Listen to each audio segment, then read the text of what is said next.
Conteniendo, atento el arquero en la salida, la puso por izquierda para Dana, de cabeza que la deja viva, Dana que no podía, Ferreira tampoco, Legna le prefiere que va Dana al medio,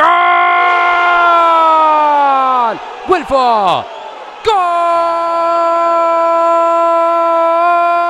¡Arma fuerte! Llegó el primero del encuentro, gran pase, excelente pase, Dana fue, ¿no?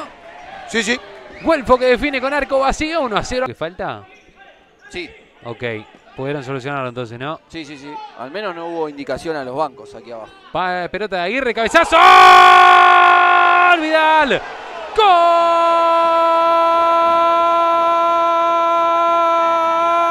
¡De River! Con un guante le pegó el Pato Aguirre. El desvío.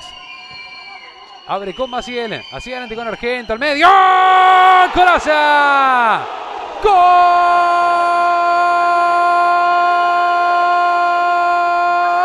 Por el eje, tocar para Paredes, Dana que la filtró para Pedrazzini, Güelfo que quiere, Martínez Rivera que ganó, le pegó.